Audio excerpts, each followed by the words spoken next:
Figure bien connue des Réunionnais par le petit écran, devenue en parallèle coach holistique, cette personnalité aussi bien singulière que joviale nous raconte sa vie faite de voyages, de déménagements et finalement riche d'expériences qui lui ont permis de transcender sa compréhension de l'humain et de ce qui l'entoure. Comment accueillir et vivre les cycles de la vie ? Comment s'éveiller à l'extérieur et se développer pleinement ? Comment œuvrer pour la liberté ? Son leitmotiv ? Be cool, be good.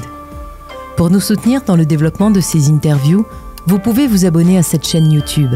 Et ces échanges sont également disponibles en version podcast sur toutes les plateformes. Vous êtes déjà tellement nombreux à nous suivre. Alors merci. Je suis ravie d'accueillir Alicia Tandria sur Gaillard Média. Salut Alicia. Salut Émilie. Je suis ravie de t'accueillir. Et moi d'être dans ton canapé, j'aurais jamais cru. Les Réunionnais te connaissent à travers le petit écran. Mais comme on voyage avec Gaillard Média, est-ce que tu peux te présenter pour les personnes qui te découvrent, qui nous regardent et qui nous écoutent ? Bien sûr. C'est pas facile de se définir en peu de mots, mais je dirais que je suis une personne amoureuse de la vie et du vivant en général. Et que tout ce que je fais va dans ce sens-là. Quand je parle aux autres, quand j'écoute les autres, quand j'accompagne les autres, quand je valorise ce qu'ils sont, parce que c'est aussi un de mes métiers, puisque le coaching est entré dans ma vie très tôt et c'est validé plus tard, mais en fait j'ai l'impression de faire ça depuis toujours. Donc je suis coach holistique, c'est comme ça que je le définis. C'est un mot qui évoque le fait que je prends les gens dans la globalité de ce qu'ils sont. Et non pas juste dans le petit trou de la lorgnière. Tu vois, il y a cette idée de regarder plus large. Je forme également au développement de soi. Et puis, comment je pourrais me définir autrement encore ? Je suis maman, accomplie, heureuse, et je crois que c'est une expérience et un rôle qui m'a profondément transformée. Est-ce que je pourrais ajouter autre chose ? Sûrement, mais là, ce qui me vient, c'est ça. C'est une belle description déjà, je n'en attendais pas autant. Alors moi, ce que j'aimerais un petit peu savoir, c'est un petit peu dans quel environnement familial tu as grandi, un petit peu ton enfance, les valeurs avec lesquelles tu as grandi. Alors déjà, j'ai grandi dans une famille aimante. Je crois que c'est un terreau déjà exceptionnel que d'avoir cette chance de vivre dans une famille aimante, avec des parents... qui avait pour vraiment souhait d'avoir une famille nombreuse. Donc, nous sommes 3. Alors, c'est nombreuse, pas non plus extrêmement nombreuse, mais quand même, j'ai 2 frères. Et une famille presque nomade, puisque papa était militaire. Donc, nous avons déménagé tous les 3-4 ans maximum. Donc, l'adaptation fait partie de mon ADN, n'est-ce pas ? Et ça, je crois que c'est d'ailleurs une de mes principales qualités, l'adaptabilité. Et cette famille-là, je pourrais la définir comme un vrai clan. Au sens où, mais tu sais, à la gitane un peu, tu vois, c'est les parents, la famille, c'est la valeur première, en fait. On ne détruit pas ça, voilà. Et je crois que ça a fait mon socle pour devenir la femme que je suis aujourd'hui. C'est-à-dire que quand ça, c'est solide, et ben, tu as ensuite la liberté de pouvoir aller explorer parce que tu sais que tu es en sécurité. Et les valeurs qui ont été transmises durant mon enfance, elles sont... celles d'un papa militaire, tu vois bien ce que ça peut donner. Tu vois bien. Et d'une maman très attentionnée, présente, une maman poule presque, tu vois. Donc j'ai eu la valeur du travail très très haute dans notre famille où en fait si tu travailles pas, c'est que tu fais pas grand chose. Donc on est des laborieux. On est des laborieux. J'essaie de me soigner de ce truc-là, j'avoue. Peut-être qu'on en parlera, mais ça reste une base solide en moi, mais je sens que ça peut être aussi très limitant. Donc ça, le travail, la valeur de l'amour. Ça, c'est quelque chose qui nous a été transmis très, très tôt. L'importance de regarder les gens avec qui on évolue avec de l'amour. Mais pas l'amour niais, tu vois, cet amour qui entraîne le respect, qui entraîne l'altruisme, qui entraîne la valeur haute quoi, de l'amour. Ça a été profondément transmis par mes parents. Et j'ai envie de rajouter une 3e. Le mot qui me vient, c'est loyauté, fidélité. C'est que, tu vois, on parle toutes les deux, on sait ce que c'est que la parole et l'importance des mots qu'on prononce avec notre bouche et de ce qu'on en fait surtout. Et ben, on m'a appris dans ma famille que la parole a une valeur et qu'elle est bien plus puissante que ce qu'on peut juste lui accorder, en fait. Tu vois. Donc, je fais toujours très attention à ce que je dis, très attention à comment je le dis. Et donc, ma parole engage. Voilà, c'est ça que je voulais dire. Donc, lorsque je donne ma parole, je m'engage. Et si je sais que je ne peux pas m'engager, je préfère... ne rien dire. Exactement. Ouais. Exactement. Vaut mieux tourner cette fois sa langue dans sa bouche. C'est ça. Donc voilà, des belles valeurs, je trouve. Et puis bon, il y en aurait plein d'autres, mais là, les 3 qui me viennent spontanément, ce serait ça. Tu parlais de travail.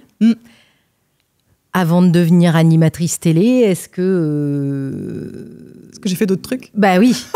Et puis, est-ce que quand tu étais enfant, tu avais un métier dont tu rêvais Ça, c'est drôle, cette question, parce que souvent, on me la pose. Et c'est vrai que quand je m'en rappelle, il n'y avait aucun métier défini dans ma tête de ce que j'aurais aimé faire adulte. D'accord. Et d'ailleurs, je trouvais absurde qu'on me demande qu'est-ce que tu veux faire. Ouais. Parce que pour moi, la question juste, c'est qu'est-ce que tu veux être. Et on ne me l'a jamais posé, cette question-là.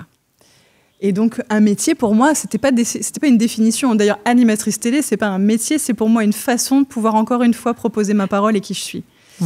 Coach holistique, c'est pas non plus un métier, c'est encore un média aussi pour pouvoir véhiculer ce que j'ai à transmettre aux autres. Tu vois, je vois plus ça comme ça. Et donc, un jour, papa me pose cette question. On habitait déjà à La Réunion. Je devais avoir 13-14 ans. Et donc, c'est les discussions enfants. Parce que quand on est pré-ado, forcément, le parent s'inquiète de ce qu'il va devenir. Tu vois, en gros, est-ce que tu vas traîner tes fesses sur mon canapé toute la vie ou tu vas à un moment donné... tu vas faire ton Tanguy. Voilà, exactement. Bon, il savait que je ne serais pas un Tanguy parce que je n'avais pas du tout cette énergie-là. Mais on avait des discussions de ce genre. Et donc, il y a cette fameuse question. C'est quoi qui t'attire dans la vie, en fait ? Et moi, du haut de mes petits 13-14 ans, c'était pas prétentieux dans mon esprit d'enfant d'ailleurs, c'était très naturel de lui répondre ça. Je t'inquiète pas, papa.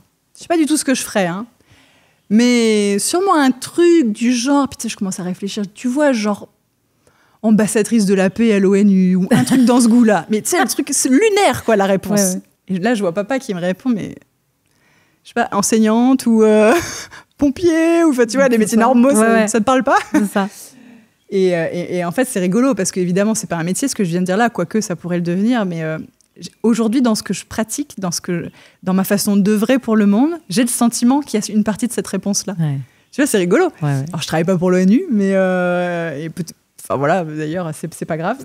Ta propre organisation. Ouais, voilà, tu vois, il y a cette idée de quand même véhiculer la paix et d'en être l'ambassadrice, c'est-à-dire de l'incarner au quotidien, pas juste en parler. De vraiment l'incarner. Donc ça, c'est pour la réponse de ce qui m'attirait quand j'étais petite. Il n'y avait pas de métier qui m'attirait plus que ça. Et à 17 ans, lorsque j'ai passé mon bac, j'ai eu la chance de tomber sur un enseignant qui était investi de la mission de transmettre quelque chose. Il en existe des enseignants comme ça qui nous marquent dans notre enfance. Et j'espère qu'il en existera encore pour l'avenir de nos enfants.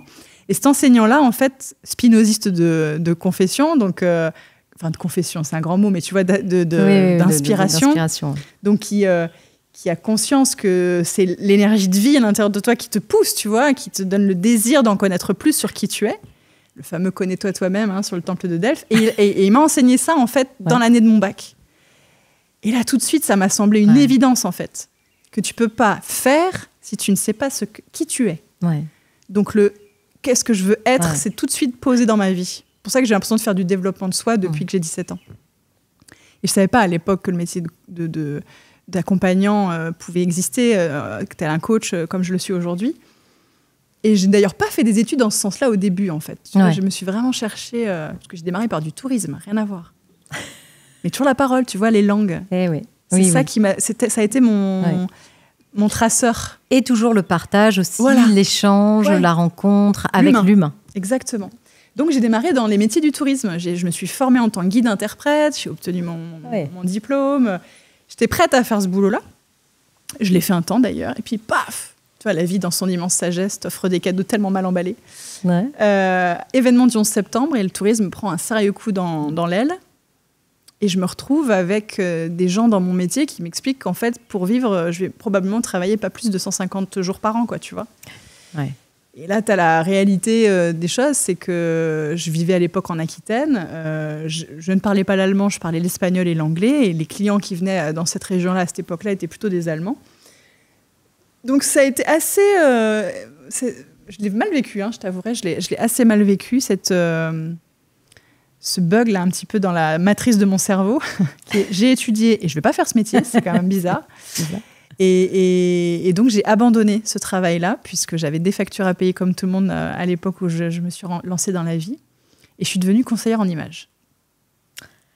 Ah ouais. Tu vois, le switch. Mais ça a l'air, encore une fois, d'être très éloigné, sauf qu'il y a toujours cette trame. Il y a toujours ce lien, l'humain. Voilà. Ce qui m'a donné envie de conseiller sur l'image des gens au travers des boutiques dans lesquelles j'ai pu travailler.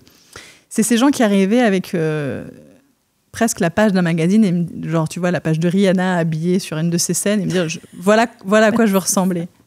Et là, je me suis dit, il y a quand même un décalage gigantesque. Enfin, c'est entre l'être et le paraître, entre ce que les gens perçoivent d'une image qu'on leur donne sur un papier glacé et ce qu'ils aimeraient eux-mêmes dégager. Tu vois, il y a quelque chose qui n'est pas synchro, quoi.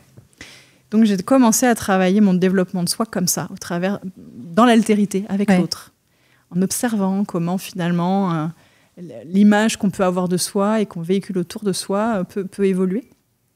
Donc, j'ai fait ça un certain temps. J'ai été également, alors c'est autre chose, on a créé une structure familiale autour de la décoration végétale, puisque mon frère est paysagiste et qu'on a tous une passion pour la nature dans la famille. Une passion pour notre famille tout court d'ailleurs, donc c'était un vrai jeu que de pouvoir travailler ensemble. Donc on l'a fait un certain temps, donc on avait des boutiques avec les concepts de murs végétaux, avec des jardins un peu spéciaux, avec des tableaux végétaux, enfin ça me faisait rire d'ailleurs, les gens me disaient « Madame, à cause de mettre de plantes dans le mur, mais il ne comprend pas le concept. » 2008. Et là, j'étais en train de dire, c'est le concept, justement, monsieur. Il n'y a pas d'explication, en fait. On peut ne pas les mettre dans les pots, c'est possible. C'était très drôle. Et donc, on a fait ça un certain temps, jusqu'à ce fameux casting Antenne, qui m'a conduit, encore une fois, par le jeu, GEU, à m'inscrire. D'ailleurs, le jeu révèle le jeu JE. Hein. Oui. Le papa de mon fils me dit t'as vu, il y a un casting, c'est rigolo, Antenne recrute des gens qui n'ont pas forcément l'expérience du métier, t'es pas capable de te présenter. Ah oui. Faut pas dire ça des exploratrices comme nous. non, faut pas dire ça. C'est comme si tu disais à Dora, t'es pas capable d'aller voir. Bah, Dora, elle va aller voir. C'est ça. Et donc, je me suis retrouvée à mise au défi quelque part, donc je lui en ai même pas parlé, je me suis inscrite, j'y suis allée sans le dire à personne, et je me suis retrouvée à être recrutée, quoi. Donc là, il s'est trouvé un espèce de deal étrange qui est j'avais un boulot et on m'en propose un autre, à la radio en plus. Tu sais, il y avait comme un appel, encore une fois, de cette voix, du langage, de la parole, de la transmission. Et puis j'ai dit oui. Et voilà, 12 ans après, on est là. Bon, il s'est passé plein de trucs entre-temps. Mais, mais voilà un peu le rapide parcours, on va dire, jusqu'à la radio et la télé, Alors Alicia, dans la vie, j'imagine, comme tout le monde, tu as fait face à des échecs, des défis. Justement, comme tu étais dans cette démarche un petit peu de développement personnel, on va généraliser ça sous ce terme-là, pour que ça parle un peu au plus grand nombre. À quoi tu as fait appel ? Est-ce que tu avais déjà une petite boîte à outils tu vois, pour te relever de ces moments un petit peu de bad qu'on a tous, qu'on rencontre tous, puisque la vie est impermanente. Oui, c'est la seule chose permanente d'ailleurs. Eh oui. Des moments de bad, j'en ai eu plein, bien entendu, et des lourds, des gros et des longs. Et en vrai, j'ai pas toujours eu les outils. Hormis cette foi inconditionnelle dans le fait que tout passe. Tout passe. Ça, c'est vraiment une croyance aidante pour moi, tu vois. Je sais que c'est des cycles. Je sais que, justement, l'impermanence est permanente. Donc, évidemment, ce que je vis ne va pas durer. Et ça c'est pour moi une structure solide à l'intérieur de moi qui fait que je pense que je passe les épreuves de manière plus fluide. Et il y a aussi quand même cette éducation de la mobilité dans ma famille qui m'a appris à être adaptable comme un caméléon tout le temps. Je veux dire, quand tu démarres ta vie et qu'on t'annonce que tous les 3-4 ans, tu vas devoir changer d'école, changer de copain, changer de maison, refaire les cartons, redécouvrir une nouvelle chambre, enfin, tu vois, ça fait partie de mon évolution. Ouais. Quand je me suis installée à La Réunion, j'ai posé mes valises, mais ça fait quand même partie de moi. Et donc, c'est comme si c'était dans mes cellules, en fait, ce truc de dire c'est un cycle, vis-le.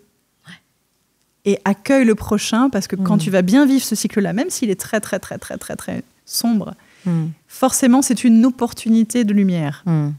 Tu vois, ça, c'est une deuxième croyance aidante, c'est que je sais que dans nos plus tréfonds tiroirs de l'intérieur de nous, il y a toujours une opportunité de trouver un objet inconnu. Ouais. Tu sais, quand tu fais le ménage chez toi, tu fais « Oh, mais j'avais planqué 10 € dans ce tiroir. Mais c'est formidable. Allez, viens chérie, on va manger une glace. » Tu vois ou pas?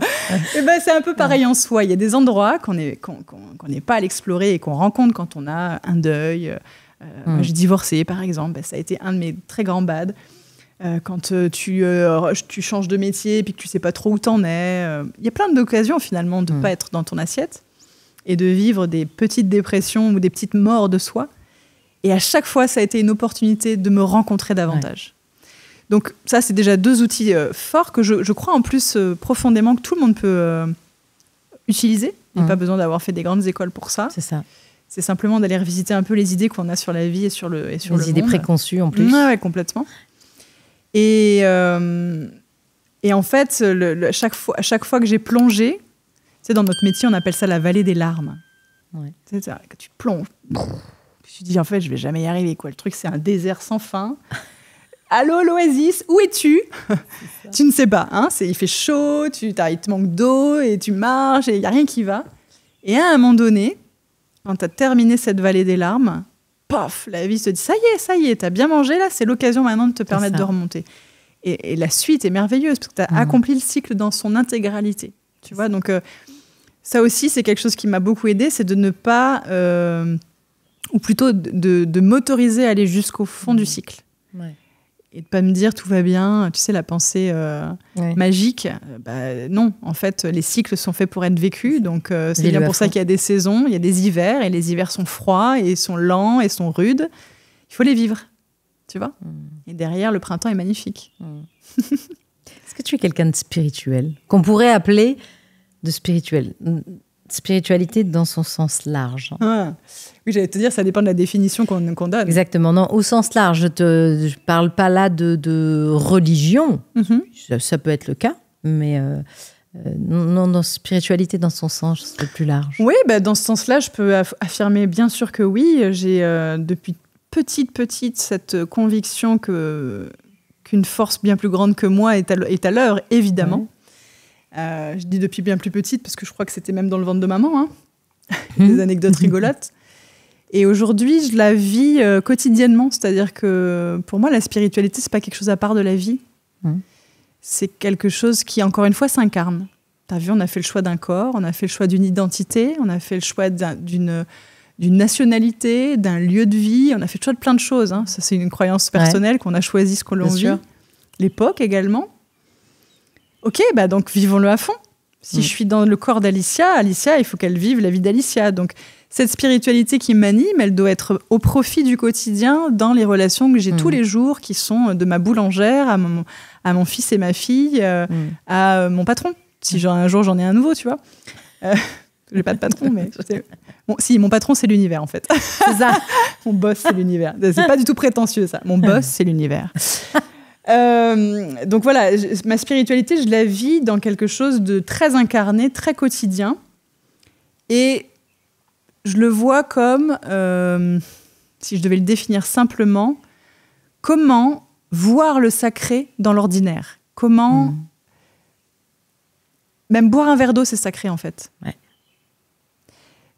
Comment... c'est ça. Ouais, c'est ma définition, en vrai. C'est beau. Comment voir du sacré dans l'ordinaire? Parce qu'on l'a trop souvent dissocié. Alors, c'est très bien d'aller méditer sur les montagnes, et j'ai aucun problème avec ça, et je pense que c'est parfois utile. Sauf que l'être humain est un être social, n'est-ce pas? Ouais. Qui a besoin... Et en plus, j'ai l'impression que c'est un accélérateur de spiritualité, l'autre. Parce que quand tu rencontres un autre qui, par définition, n'est pas toi, il te renvoie tellement de choses agréables et désagréables, que ça vient bousculer les cases à l'intérieur de toi. Et que ça vient bousculer les réponses toutes faites, que tu pouvais être figé là dans ta personnalité, dans ton ego de « je suis Alicia ». Donc, c'est voir le sacré dans l'ordinaire et comprendre que je suis Alicia et plus que ça. Donc, si je le vois pour moi, je le vois pour toi et je le vois pour tous les gens que je rencontre. Donc ça donne une capacité d'entendre, parce que j'écoute, d'entendre ce que l'autre peut développer qu'il n'a pas encore vu. Ça me donne aussi la possibilité d'ouvrir des toutes petites portes qui permettent d'en voir des grandes, enfin, tu vois, et de ne pas imaginer que c'est quelque chose qui soit uniquement prévu pour des personnes élues, quoi. Ouais. Je ne crois pas à ça. Non, je pense qu'on a tous la capacité de se développer pleinement. Ouais. On a tous le potentiel, en tout cas. Mais bien sûr. Après, c'est l'envie. Hein. Après, c'est l'envie, le déclencheur aussi. Ouais. Parce qu'il y a des fois des gens qui qui n'ont pas envie, et puis du jour au lendemain, il y a quelque chose qui se passe dans la vie, parfois un accident ou autre chose, et ah oui. C'est ça. Cet éveil d'un coup, tu sais, qui... Mais je suis convaincue que les années qui arrivent seront spirituelles ou ne seront pas. Parce qu'on a fait le tour, en fait. Tu vois, on sent bien, là, ces derniers temps, qu'on est allé au bout de quelque chose. Ouais. Enfin, on va où après ? On est au bout du cycle. On va où après ? De toute façon... Je veux dire, tout ce qui sort en ce moment, des choses très abjectes, d'ailleurs, comme des choses merveilleuses. Enfin, tu vois, les polarités extrêmes se proposent simultanément. C'est rigolo. La question, c'est on va où après avec ça, en fait ? Est-ce qu'on continue et on n'a pas encore raclé le fond du fond ? Ou est-ce qu'enfin on comprend qu'il peut y avoir des choses... tu vois, quand je disais ambassadrice de la paix, quand j'avais 13 ou 14 ans, c'est qu'en fait, si chacun devient ambassadeur de ça, je ne sais plus qui disait qu'en 2-3 générations, on peut terminer la guerre dans l'ensemble du monde, quoi. Mais tu arrives à garder quand même espoir en l'avenir ? Oui, sinon je ne ferais pas le métier que je fais. Bien sûr, j'ai foi en l'humain. Bien sûr. Ça ne veut pas dire que ça va être facile. Ça. Je pense même que ça ne va pas l'être. En fait, pourquoi je garde foi en l'humain ? Parce que je sais que l'avenir sera issu des choix qu'on fait aujourd'hui. Et que il n'est pas nécessaire que tout le monde fasse les choix dont on parle là. Tu sais, c'est le principe du cluster. Tu connais tu connais bien. Hein, ça a été démontré là maintenant qu'il ne faut pas forcément un grand nombre en fait. Mais que le basculement vers quelque chose de plus harmonieux, disons-le comme ça. Le vivant cherche toujours à harmoniser les choses. Hein. Il suffit d'observer. Hein, tu as la chance de pouvoir vivre comme moi à La Réunion. Tu vois comment le vivant fonctionne. Il harmonise les choses. Même quand un cataclysme comme un cyclone arrive, il remet l'équilibre assez rapidement en place. Tu vois ? Donc c'est aussi en nous. On n'est pas, c'est pas la nature et l'homme. Enfin, on fait partie complètement de la nature. Donc ça veut dire que les principes qu'on peut voir à l'extérieur, on les a aussi à l'intérieur de nous. Donc ça, j'ai vraiment la profonde conviction. J'espère le voir de mon vivant. En revanche, je pense travailler pour au-delà de moi, mais j'espère le voir de mon vivant. Tu vois, je bosse pour les 40 prochaines années, où je serai encore là, minimum. Mais potentiellement, ça peut se voir après, tu vois. J'ai foi dans le fait que oui, ce vivant à l'intérieur de nous va se réveiller pour harmoniser les choses. Parce qu'on vit un peu hors sol, je trouve, en ce moment. Complètement. Tu vois, c'est coupé de la terre. Ouais. De la terre. Ouais. Comme ces cultures là qu'on voit en suspension dans des serres enfermées. Oui. J'ai vu ça l'autre fois, j'ai dit ah bon, je ne savais pas qu'il y avait des tomates qui pouvaient pousser par le haut. C'est ça. Et cette culture hors sol qu'on nous propose depuis finalement assez peu de temps sur l'histoire de l'humain, mais suffisamment pour que ça nous ait transformé quand même dans la société qu'on vit actuellement, elle n'est pas durable. Elle n'est pas durable. Non, c'est sûr. C'est sûr. Donc, en tout cas, moi, j'œuvre de mon côté dans le... Tu sais, c'est très humble ce que je raconte là. C'est dans mon foyer. Hein, et puis, les gens qui viennent à ma rencontre, qui ont envie de travailler avec moi, qui ont envie de partager cet élan de transformation. Je ne cherche pas à transformer le monde en général, mais je sais que la goutte d'eau peut changer l'océan. Donc, il n'y a pas de problème. Je fais tu vois, ma petite part, quoi. Donc, mes enfants, je les fais grandir dans cette pensée-là.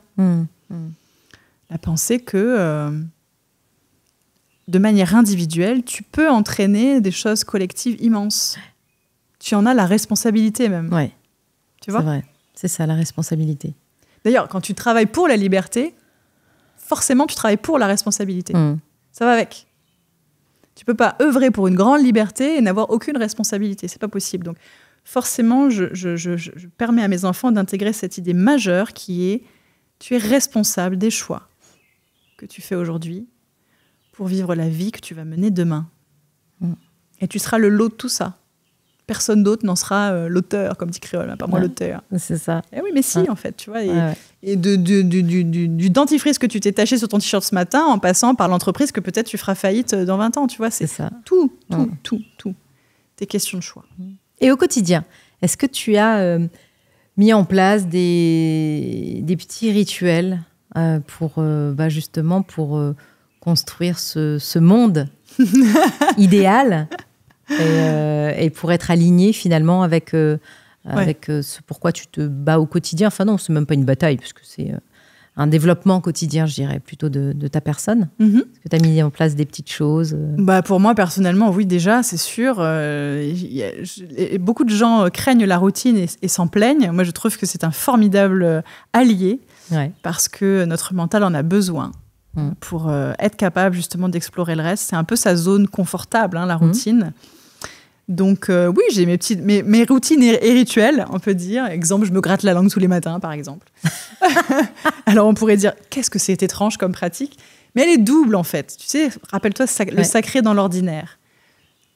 D'un point de vue juste physique, je me gratte la langue parce que je libère ma langue des bactéries de sa nuit. Bon, super. Mais en fait, en faisant ça, parce que c'est l'idée de préparer ma parole pour la journée aussi. Tu vois, que pendant que je fais ça, je me dis, OK, là, je suis en train de rendre propre cette bouche qui va être utilisée aujourd'hui, qui va parler aux autres, qui va parler de soi, à moi aussi. Le discours interne comme externe, il passe par la bouche, quoi. Donc ça, c'est un exemple d'un petit rituel qui, du coup, peut devenir sacré parce qu'on lui a mis derrière une intention. Je fais je porte conscience dans les choses que je mets dans mon assiette, par exemple. C'est presque mon acte politique quotidien, d'ailleurs. Et j'ai l'impression que c'est un acte politique plus fort même que d'aller voter, presque. Ça va peut-être pas plaire à tout le monde ce que je dis là, mais pourquoi ? Parce que... Non, mais c'est vrai, je suis consciente que ça va probablement choquer, mais pourquoi je dis ça ? Parce que quand tu fais un choix conscient de ce que tu mets dans ton assiette, ça veut dire que tu as fait un choix de ce que tu as acheté.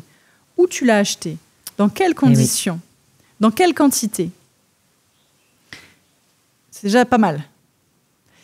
Une fois que tu l'as mangé et que tu es en conscience avec ce que tu manges, c'est aussi tout le respect que tu vas mettre dans l'énergie qu'il y a dans ton assiette. Qui a planté, qui a récolté, qui a empaqueté, qui a livré. Ça veut dire, c'est pas arrivé là par hasard. Tu vois, c'est toute cette dynamique de se dire, je suis pas juste en train de manger une carotte, quoi. Pour qu'elle pousse, il a bien fallu que quelque chose se produise pour arriver jusqu'à moi. Donc il y a toute l'interdépendance des humains entre eux, toute l'interconnexion du vivant jusqu'à toi. Ça aussi, c'est mettre du sacré dans l'ordinaire. C'est pas juste j'enfile mon assiette parce que j'ai faim. Ça fait partie des petits rituels aussi où ma petite qui a 4 ans, elle dit toujours « T'as pas dit merci pour ton repas, maman, avant de commencer ?» Et c'est pas une pratique pour dire il faut remercier comme ça. Non, c'est remercier en conscience que là, mon assiette, elle est pleine, j'ai la chance de manger et j'ai conscience de tout ce qu'il y a comme énergie dans cette assiette-là. Toi, c'est des petits exemples tout simples. Ouais. L'eau, pareil, j'ai plein de rituels avec l'eau. Tu l'informes ? Bah oui, depuis longtemps. Alors, c'est quoi informer son eau ? Vas-y. C'est déjà lui parler bien. C'est déjà lui parler bien. L'eau, c'est extraordinaire. C'est le seul élément qu'on ne comprend pas. Tu vois, c'est un élément rempli de paradoxes. D'abord, il a des états très variés. Il peut être liquide, solide, gazeux. C'est assez hallucinant sur un même élément. C'est utilisé d'ailleurs dans je regarde l'eau en même temps que je lui parle, tu vois. C'est utilisé dans toutes les sacres, on pourrait dire, oui, c'est ça, dans toutes les rituels, les cérémonies, les rituels, les religions, etc. Donc l'eau, c'est un élément majeur, on va dire, de transmission. Et puis, je crois dans cette idée que l'eau porte une mémoire. D'ailleurs, on est informé nous-mêmes d'eau et nos cellules s'informent entre elles par l'eau. Oui. Donc, si ce qui est en bas est comme ce qui est en haut, il n'y a aucune raison que j'informe pas mon eau, en fait. Mes cellules en ont besoin. Donc Hermès Trismégiste. Absolument. Donc, je les informe d'amour. Mes verres d'eau font partie de mon quotidien comme un objet purement sacré, ouais, vraiment. je prends très, très soin de l'eau que j'utilise. Oui. Ouais. Oui. Tu parlais d'énergie tout à l'heure. Oui. L'énergie fait complètement partie de ton quotidien, dans ta pratique de coach holistique aujourd'hui. Est-ce que tu peux nous en parler un petit peu ? Ouais, c'est dur de définir l'énergie, hein, t'as vu ? Eh oui. C'est dur. La définition que je pourrais en donner, c'est que la matière est déjà énergie, en fait. Et que finalement, il n'existe rien qui ne soit pas énergie. Donc, si ce postulat est juste dans mon esprit, ça veut dire que dans mon travail, je ne peux pas considérer l'autre comme juste une matière qui me parle, tu vois ? Déjà. Et donc, je vais forcément, au travers de mon exploration avec la personne que j'accompagne, aller regarder toutes les dimensions de ce qu'il est. Et j'ai pour habitude de dire que l'énergie, pour moi, ça fonctionne par couche, par strate, par étage. Je ne sais même pas comment l'expliquer, mais oui, par couche, disons ça comme ça. Donc, de manière méthodique, je vais commencer par le corps. Et je trouve que le corps a une intelligence incroyable, une sagesse tellement puissante. J'ai pu l'expérimenter quand j'ai enfanté de mes 2 enfants et surtout de la 2e. Donc, le corps, je lui fais confiance. C'est ma première strate avec laquelle je travaille. C'est pour ça que j'utilise d'ailleurs le son dans un de mes outils. L'énergie du corps, déjà, me transmet de l'information. Ensuite, il y a l'intelligence du cœur. Tu vois, qui d'ailleurs a des neurones autonomes, donc c'est pas pour rien. Hein, il dialogue en permanence avec le ventre et le cerveau. Il sait faire. Cette intelligence-là, elle est puissante. Donc ça va être la deuxième dimension que je vais aller explorer, qui est toujours de l'énergie. Et puis ensuite, il y a des choses un petit peu plus subtiles peut-être, mais qui sont quand même très palpables. Exemple, quand tu as un grand élan créateur, toi-même qui es artiste, tu sais ce dont je parle, tu as des envies de temps en temps de créer, quoi. Tu vois, il y a des paroles de chansons qui coulent en toi, il faut que tu les écrives. Quelqu'un qui peint, il va avoir tout d'un coup l'inspiration pour quelque chose. Enfin bref, créer, c'est pas d'ailleurs que être artiste, hein, on crée tous les jours, hein, mais c'est ressentir, c'est une impulsion, voilà, quelque chose. C'est d'ailleurs l'impulsion du vivant. Hein. Donc l'intelligence créatrice, ça je l'explore aussi avec la personne. Puis après, quand tu as déjà passé ces 3 couches, il se passe des choses intéressantes. Souvent, tu as des choses qui descendent. L'intelligence intuitive. Qu'est-ce qui fait qu'à un moment donné, j'ai cette information qui m'arrive, je ne sais pas trop d'où elle vient, et pourtant elle est juste. Elle est pertinente pour moi à ce moment-là. Différente de moi. Tu vois, encore une fois, je parle de la personne que j'accompagne. Paf, on va aussi explorer cette dimension-là. Quand on a exploré l'intuition, déjà, on est bien. On est dans la sphère du « c'est moi », Alicia. Et ben moi, ce qui m'intéresse, c'est d'aller au-delà. Et on dit d'ailleurs qu'il y a 3 royaumes, le « c'est moi », le « c'est nous », c'est ce qu'on est en train de faire. Là, on fait du « c'est nous ». Puis peut-être que les gens qui nous regardent, ils vont capter le « je suis ». C'est-à-dire que dans ce qu'on est en train de dire, il y a des choses qui vont résonner pour eux et ça devient le « je suis ». C'est-à-dire que c'est plus l'histoire de Alicia ou d'Émilie, c'est le « je suis », ça parle à tous. Et ben ça m'intéresse. Et donc, on va aller chercher du coup la dimension de ce que j'appelle la conscience en éveil, c'est-à-dire comment la conscience d'Alicia est capable de s'éveiller vers l'extérieur et de comprendre qu'elle fait partie d'un environnement qui en permanence interagit avec elle. C'est toujours de l'énergie. Et enfin, la dernière, c'est toutes mes compétences extrasensorielles. Et chaque être humain là, c'est qu'est-ce qui fait que je peux capter quand je rentre dans une pièce que il a dû se passer un truc un peu...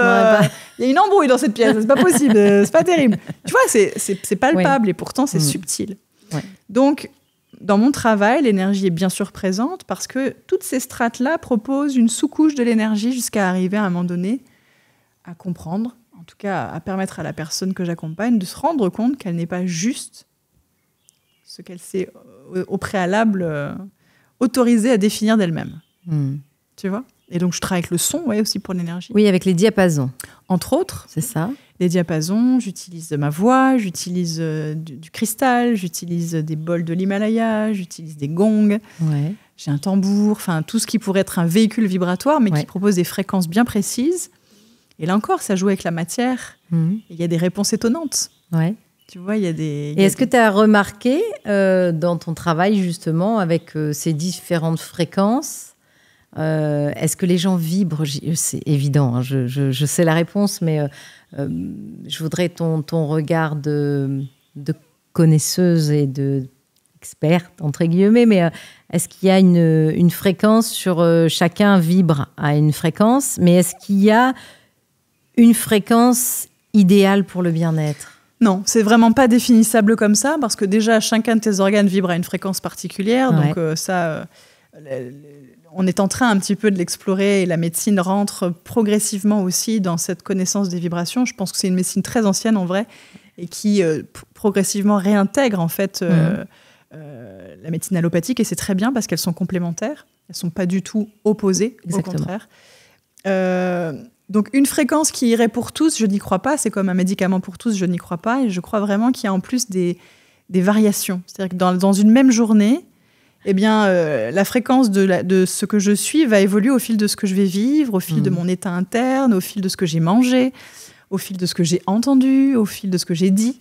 Et donc, au moment où la personne vient me rencontrer, ce que je capte d'abord, c'est dans quel état elle se trouve au moment où elle arrive. Ça, c'est important. Quelle est son intention ? Parce qu'on ne travaille pas sans l'intention de l'autre, sinon ça s'appelle un gourou et c'est pas ce que je suis.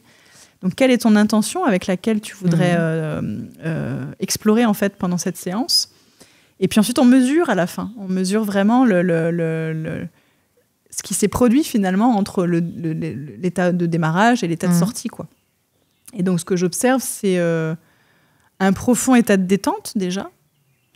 Donc, et les séances ne se ressemblent pas en vrai, parce que du coup, je mets toutes les dimensions dont je t'ai parlé avant, je les mets à mon service aussi lorsque je travaille. Une séance, elle est forcément très intuitive, tu vois, puisque je ne sais pas comment la matière va se déposer. Et quand je dis la matière, c'est le corps, hein, bien sûr, sur la table. Et mon objectif, c'est d'être garante de la sécurité et de permettre de faire le pont justement pour que le corps se dépose. Le reste ne m'appartient pas. Le reste appartient à la personne. D'ailleurs, tu entends la personne, c'est rigolo. Pardon, langage des oiseaux, ça vient tout le temps. C'est pénible, je sais, mais... Et donc, une fois qu'elle est là et qu'elle est dans ce qu'elle est en train d'expérimenter, moi, mon travail, c'est de ne pas interpréter ce qui se vit. Mais d'être garante de la sécurité, donc d'être là, en fait, d'être en présence, et de pouvoir induire cet état de dépose, de détente suffisant pour que le corps fasse le reste. Et là, c'est magique. Des fois, tu obtiens en une séance ce que tu aurais peut-être obtenu en 4-5 séances de coaching, parce que tu ne parles pas au mental. C'est vibratoire, justement. Tu parles à l'inconscient et au corps. Où je rappelle quand même que plus de 90% de nos comportements sont régis par ça. C'est énorme. C'est énorme. Donc, moi, je sais les fréquences des instruments que j'utilise, et après, il se crée des harmoniques entre les instruments lorsqu'ils rencontrent la matière sur la table, qui sont fabuleuses, quoi. Moi, j'ai toujours des surprises pendant les séances. Donc, après, on débrief, et puis le retour est souvent magique, parce que la personne me dit, voilà, j'ai perçu ça, j'ai eu des flashs. Il y a des gens qui vivent des choses très, très... barrés même parfois dans leur séance, alors que tu as l'impression qu'ils ont dormi, en fait ils ont fait un voyage carrément. Y a des gens qui rient, tu as tout type de réactions, mais le corps exprime quelque chose. Puis, tu vois, après tu as un temps où là on peut débriefer de ce qui s'est produit. Donc non, il n'existe pas de fréquence unique pour tous et favorable pour tous, je ne crois pas, bien que quand même le vivant soit en 432, donc toi qui es musicienne, tu sais que c'est une fréquence qui, de toute façon, fait du bien. Et oui, et pourtant, nos instruments sont en 440. Je sais, mais et voilà. Et j'ai découvert récemment des artistes qui commencent à écrire leurs chansons en 432. En la 432, et moi, je connaissais l'histoire de cette fréquence. Petite histoire rapide, mais j'ai eu la chance de faire un beau voyage à Tahiti, puisque ma sœur vivait à Tahiti. Et un jour, en fait, j'entends une chanson... Mais direct, j'ai eu mais tu sais, comme un éclair, comme si mon cœur me disait, mais il faut que je réécoute cette chanson, il faut que... Et c'est ensuite, en revenant à La Réunion, en faisant des recherches sur la chanteuse qui s'appelle Vaiteani. Je vais la regarder du coup. Ouais, et qui en fait, sa chanson s'appelle Signs. Et alors rapidement, l'histoire, je crois qu'elle a perdu sa mère très jeune, et en fait, elle parle dans cette chanson des signes qu'elle reçoit de sa mère à travers le vent. Et alors voilà, histoire du destin, cette chanson a été écrite en 432, et là je me suis dit ah ouais. Et cette chanson m'a parlé depuis le premier jour, et aujourd'hui encore quand je l'écoute, je fais... Il Il y a un truc. Oui, il y a quelque chose. Ah oui, la musique, c'est merveilleux. C'est vraiment de la nourriture, hein, clairement. Ouais. C'est et d'où l'importance de bien la choisir. Exactement. Tu vois, c'est précieux de bien choisir ce qu'on entend, ce qu'on lit, ce qu'on voit. Ouais. Ce qu'on nourrit avec sa bouche, les discussions qu'on a, c'est très, très important. C'est ça. Alors moi, j'ai une petite question, du coup. Quand tu as, du coup, les personnes qui viennent à ta rencontre pour être accompagnées, est-ce qu'il y a des gens qui viennent par curiosité parce qu'ils te connaissent en tant qu'animatrice ou est-ce que tu as déjà eu... c'est déjà arrivé, ce rapport un petit peu... Je crois que c'est déjà arrivé, mais en vrai, ça se... C'est pas non, c'est pas quelque chose. En fait, comme je le cultive pas trop non plus, je pense que ça joue. Ouais. Tu vois, il m'arrive d'avoir des gens qui me disent mais je vous connais, non? Et je percute pas en fait que c'est lié à ça. Tu vois. Je mets un temps avant de me dire mais peut-être il m'a juste vu à la télé en fait. C'est pas direct dans ma tête, tu vois.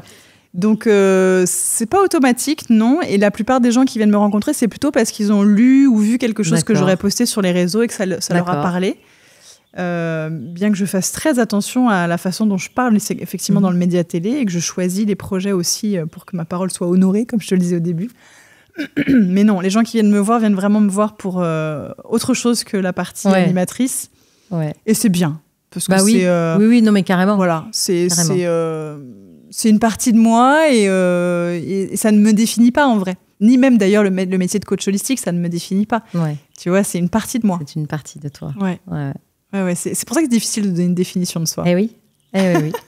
Alors, tu as un peu finalement grandi un peu à La Réunion, quand même si tu as eu la chance de voyager beaucoup de par le métier de ton papa.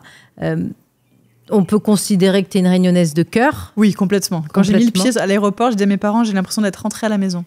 Voilà. Et du coup, puisque tu vis avec cette culture qui est tienne aujourd'hui, est-ce que cette culture-là, justement,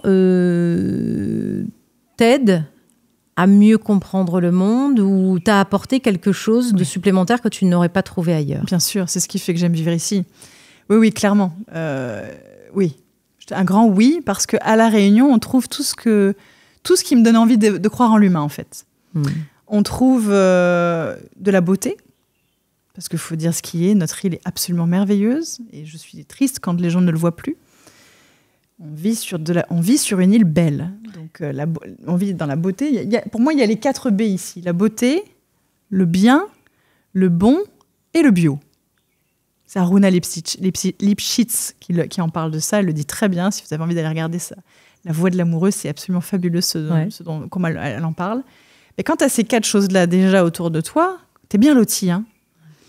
Et ça te permet de renforcer quelque part cet idéal que tu veux voir naître au-delà de ton foyer, au-delà de ton groupe, au-delà de ton île. Les gens que je rencontre à La Réunion, on n'en rencontre plus trop ailleurs, quoi. Tu vois, et il faut être prudent parce que ça peut vite changer. Mais la douceur qu'on rencontre ici, l'authenticité qu'on rencontre ici, le partage qu'on peut vivre ici, ce côté culture multiple, tu vois, qui vivent tous ensemble. Moi, j'adore tout ça parce que même si c'est tout petit, c'est condensé en intensité, tu vois. Et je te dis, j'avais l'impression de rentrer à la maison. Il y a pour moi, sur cette île, si on le maintient tel qu'on le connaît depuis qu'on est enfant, le potentiel de montrer au monde que c'est possible. D'ailleurs, ça s'appelle La Réunion. Je dirais, on peut pas faire plus clair, quoi. C'est ça. Hein? Ça devrait être très clair. Et oui, pour moi, ça m'aide à imaginer qu'on puisse avoir un monde qui ressemble à celui qu'on vit ici, c'est-à-dire harmonieux. Il y a bien sûr des choses qui déconnent. Oui, c'est sûr, comme sur n'importe quel territoire. Mais moins fort, moins vite, moins loin qu'ailleurs. Attention quand même à rester prudent. Ça peut aller vite. C'est ça. Ça peut aller très vite. Mais je pense que les Réunionnais ont cette conscience quand même que nous avons un cadeau en vivant ici. Tu vois ? On a une qualité de vie extraordinaire. Ben oui, et faire élever ses enfants ici, c'est juste fabuleux en fait.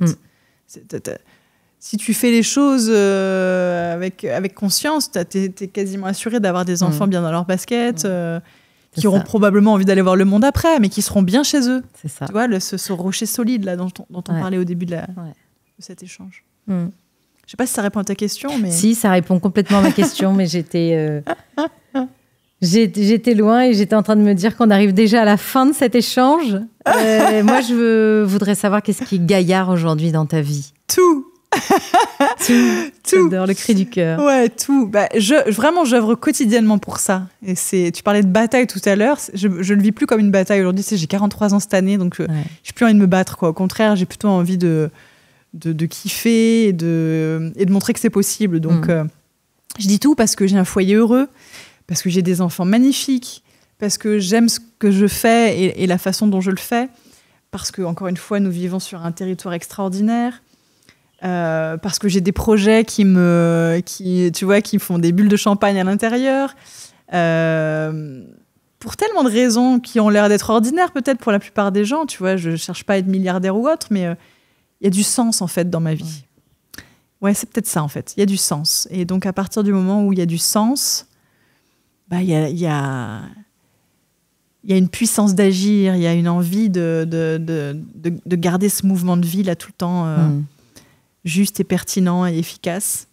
Donc ouais, c'est gaillard vraiment d'arriver à cet âge-là et de se dire ok, je peux encore continuer dans cette énergie-là un bon 30-40 ans sans sourciller. Tu vois, je me vois pas être à la retraite de moi-même. À la retraite de moi-même, c'est pas mal ça. Tu vois, c'est pas un concept qui me parle en fait. De s'arrêter. Pour faire quoi en fait? Quoi d'autre? Alors pour ceux qui aimeraient que tu les accompagnes, est-ce que tu as un cabinet ou est-ce qu'on te retrouve? Eh ben écoute, oui, c'est rigolo parce que c'est tout récent là, l'idée de s'installer dans un lieu. J'avoue, ça me faisait peur au début parce que tu as vu, j'ai un ADN de nomade moi, hein, donc bouger fait partie de ma constitution.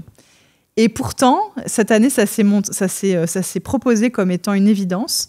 Je viens de me poser à Saint-Pierre avec mon amie Linda, qui est une personne extraordinaire, ma doula de cœur, une amie de plus de 20 ans maintenant, qui elle-même est dans cette même mouvance là du vivant, dans son métier, puisqu'elle travaille autour des fascias. Et donc, on s'est installé dans ce lieu en se disant, on a envie de faire de ce lieu de quelque chose qui est au-delà de nous. Tu vois, on ne le fait pas pour nous, c'est au-delà de nous. Nous, on est juste serviteurs du lieu, en fait. C'est les compétences qu'on a pu acquérir jusque-là, on va les mettre maintenant au service. Et donc, on a cette envie même d'agrandir ce groupe et d'avoir des compétences complémentaires, tu vois, pour vraiment servir le vivant et permettre aux gens qui vont venir nous rencontrer de faire un bilan et de se dire, OK, j'en suis où, en fait, là, dans mon corps, dans mon cœur, dans mes affaires, dans mes pensées, j'en suis où? Et à partir de ce bilan, de se dire, très bien, maintenant, quels sont les choix qui s'offrent à moi? Et qu'est-ce que je décide de faire? Donc, je suis à Saint-Pierre, à présent. D'accord. Dans un très chouette lieu, puisque c'est au cœur de Saint-Pierre, et en même temps, c'est protégé, puisqu'on est dans une petite résidence. Et je suis vraiment enjouée à cette idée. Alors que, tu vois, au départ, c'était pas du tout le cap, alors que vraiment, là, ça s'impose comme étant une très, très belle idée. Je pense que les gens qui viendront vont adorer parce que c'est un temps de pause, c'est un temps de fraîcheur, c'est une bulle quelque part où on rencontre en plus des gens joyeux parce que Linda elle est encore pire que moi. C'est une boule d'énergie pleine de joie, rien que de la voir déjà ça y est t'as un grand wow. Ouais, c'est ça. Et donc ce qu'on proposera sera pluridisciplinaire. Oui. D'accord. Voilà. Ok. Tu nous donneras l'adresse, on mettra tout ça absolument. En commentaire et sur les réseaux sociaux. Du coup, on te retrouve. On me retrouve sur Instagram. C'est quoi ton blaze? BCBG Coaching, parce que c'est ma devise. Be cool, be good. Ouais, be cool, be good. Et ouais, oui, c'est tout simple, tu vois. Et voilà, donc on me retrouve là-dessus. BCBG Coaching. Sur Facebook aussi d'ailleurs. Ouais, sur Facebook, ça doit être mon prénom et mon nom. Les gens trouvent facilement en vrai. Voilà. Et puis je suis facilement accessible parce que j'aime les gens. Donc il suffit simplement qu'on en discute et puis on verra bien. Merci beaucoup Alicia. Merci à toi. Très gentil. Je suis très contente.